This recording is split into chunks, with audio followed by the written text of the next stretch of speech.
Well, morning everyone. There it is. He just drove her on. Shut her down, chain her down, hook that sucker back up to there. My guess is they're gonna phone me up and say, we didn't find nothing wrong. We can't find nothing wrong with it. But I've got video showing it blowing fucking black smoke like crazy. So why? They're saying probably injectors or injection pump. So time will tell, right? Oh look, a grader. How about that? There he goes. He ain't grading when he's going that fast. But what am I doing? Well, I hooked up those little yard harrows to Big Blue. I was just harrowing the ridges down a little bit so it's not so bumpy. Yeah, that's what I'm doing. And then we'll be back in the shop. Anyway, I'll bring you guys back later. Oh, there we go. There's another one. And guys, I don't care how you build your windbreaks. Just make sure you get a good wide base on there. If you're not 11 feet wide or more, they'll blow over in the wind. I guarantee it. My experience with these things is they will blow over. Another advantage point is support your slabs at the very top so the slabs aren't flexing over the top edge. You guys remember there's lots of guys that build these windbreaks and everybody else is putting that top steel rail down here, basically at 5.5 foot point, roughly, from the ground up, 5.5 to 6 feet. So that slab starts at this point, it comes to here, and it sticks above that by 3 feet or more. That slab is flexing over that top rail, and it actually aids in pulling that sucker over if the wind is in the right direction. And so this way, if you set them upright for the prominent wind, the slabs are supported at the top, at the nailer point, which is that angle iron all the way across, you see that, and then at this angle iron point all the way across, and then at the very bottom, and 11 foot wide bases. Makes a huge difference. Yes, it is a little more steel, but in the long run it's worth it. Nothing worse than going out there after a bad windstorm, finding your windbreaks all tipped over, top half of the slabs busted off, and in the worst case scenario, you just had a baby calf, the wind blew the windbreak over and it landed on top of baby calf and killed it. That's the worst thing. Anyway, I gotta pull this sucker out of here, and then we'll get rigged up, set up to do another one. So I'll let you guys go and I'll bring you back after. Well, good morning everybody. Hope everybody's having a good one. What's going on? Look at this grass. It's not a very big area. I just moved a few of the cows that calved late into this area, and these girls out here, I just opened this gate so they can come into this area. Come on girls, come on! Just calling them up. Once you get one or two in here, they're gonna go ballistic in this grass. It ain't gonna last very long, but it'll last a couple, 3-4 days. And then Sheriff will be going with these girls, and we'll probably kick them out there in the bush pasture. Now, a few of those cows that have calved, their calves are actually on the wrong side of the fence.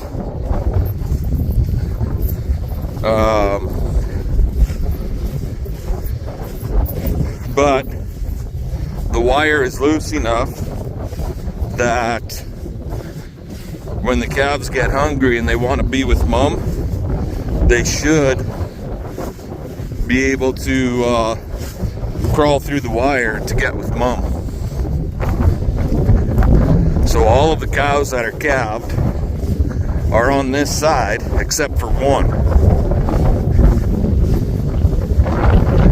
And then there's two black ones, well, black white face, another black, sorry about the wind guys, another black, and a red one that has not calved yet.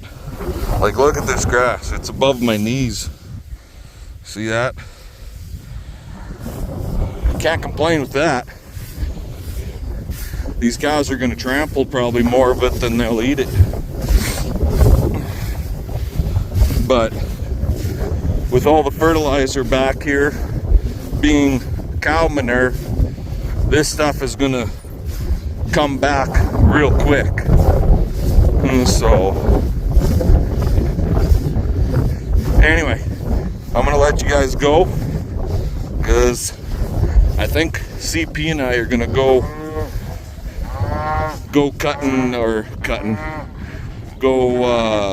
picking some stones. And so we'll talk to y'all later. Well, that grass looks good. This looks good. We'll be cutting it too. And this is coming up nice, but I don't get what the fuck happened here. And freaking, for whatever reason, coming around this bush, there's like 3 passes. I think you missed it. Rows are wanting to come in, but it's, I don't know, it's just not there.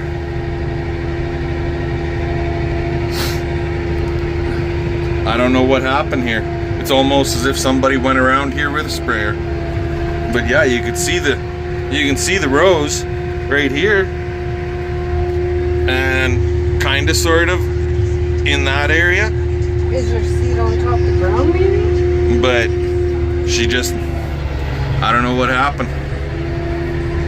And it's just over here where we were doing these short little runs going around this slough and through here. Like, look at this. Like, what the fuck? We got rows, but it's just way behind. Some of it never came through. I don't know what happened. Oh, there's one. What are we doing? We're picking rocks by hand. Yay. Yay. Yeah. That looks good. Yeah, that stuff out there looks good. Hot damn, I can grow quack grass like no tomorrow, right? Unfortunately, I can't cut it and bale it. Well, I could, but it'll be so goddamn rough and bouncy that we'd probably bust our equipment all to shit. So yeah, we're not, I'm just gonna plow that under because I ain't taking the chance.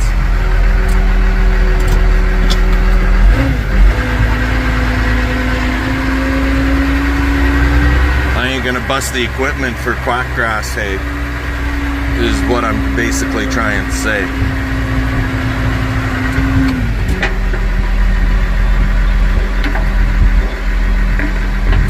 There's not really that many big rocks. There's just lots of little bastards. And realistically, we would skip over pretty much all of them with the hay binds, especially on green feed, because I tend to cut it a little taller. And I am going to roll this field in either this fall or in the spring. So, anywho, we'll let you guys go. We'll bring you back later. Alrighty, guys. Well, after picking stones there for a better part of the day, we're disking. Where the hell are you disking, BP? Well, guys, remember when we seeded that Gamble crop concoction stuff that I mixed up and we couldn't get in here because of the water? Well, I'm still not going to get all the way across because of the water. But, oh boy, hopefully I don't get stuck in here. Turn, baby, turn, turn. Turn. Lift. Oh, she's chewing. She's chewing. She's a little soft in here, actually. Four-wheel diff lockup going here now. If I can get out of here. Got a little too close. Just about out of it. Just about out of it. Oh, there's some ugly ruts in here now. Okay, sink her down. Whew, that was a close one. That was definitely a close one. But a whole pile of this ground has dried up enough that we can work it. I'm not going to bother with spraying it right now because I'm just going to friggin' work it down, right? Anyway, we're going to work it and see how it works up. And maybe get some oats seeded in here. I don't know if I'll get oats in here today. It might have to wait until tomorrow because my lovely other half informed me I have to be home by 4:30 because she has plans. I don't know what those plans are, but she has plans. I was able to get through this spot, son of a gun. Anyway, so yeah. But we're making her black. That's what we're doing. So I'm gonna work at trying not to get stuck, and I'll bring you guys back a little bit later. We're gonna have to go over this probably 2 times, so we'll talk to y'all later. Alrighty guys, well, had a bad weed patch right here, another one right there, but other than that, she looks pretty god darn good. But I think I'm gonna leave it settle for a couple of days and come back and see what it looks like in 2 or 3 days. See what it looks like on Sunday or Monday. There's a risk of rain. Yeah, I know. I should probably be out here seeding, but right now, because I've worked it like 2.5 times, in those weedy spots, I worked it just over 2 times. So 3 times. But generally speaking, I was able to get through almost all of the spots, except for where there was water. And then right there, that spot I couldn't get through. And then, well, where you guys saw me almost get freaking stuck, right? So, but yeah, Big Blue here pulling this disc. It makes them snort. We burned up goddamn near 1/4 of a tank on 5 acres. And it's wet ground, which makes it pull harder yet. But in general, this disc does a pretty good job. He does leave like that ridge right there. He does leave a ridge, and I do have a smaller disc on the outside edge on the back set of the gangs, but for whatever reason it still leaves a friggin' ridge. But you come in and you with the harrows and you give it a quick harrowing and that levels right out, and it's nice after that. But there she be. There she be. There it is. The old white 271 still working. There's a few of these discs in the country, but I don't know how many guys actually use them still. I do. And you guys can see what it's doing for me. So I've had a few people ask if I'd be interested in renting it out, and I don't want to rent it out. Because with a disc, you have no idea what kind of ground they're putting it in. If it's super rocky and they're putting it on 250 horse tractor or some stupid thing like that and going at 8 mile an hour, this disc is not designed for 8 mile an hour. So here's the clover. Yeah, I'm driving on it. Right here where there's a swath where it sat for a bit. And right there. But this heat will help it grow. She's like 30 degrees out today. 20, not today, no, tomorrow. It's Friday here, June 17th. So actually today, according to the weatherman, temperature today is like 25.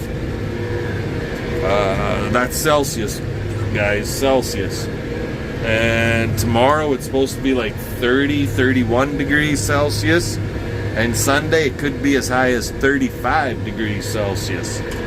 But then there's a risk of thundercrackers for Sunday afternoon. Anyway, we got that done. So and CP said I had to be home by 4:30, and I think we're sitting right around 4 o'clock. So I guess we'll just go on home.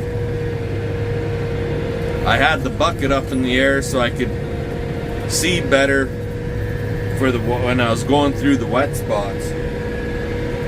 So anyhow, I'll let you guys go. We'll yammer at y'all later. Well, I don't know where we're going, guys, but wow. CP's really dressed up. Yeah. And I'm just a farmer. Talk to you guys later. We're gonna go enjoy our night.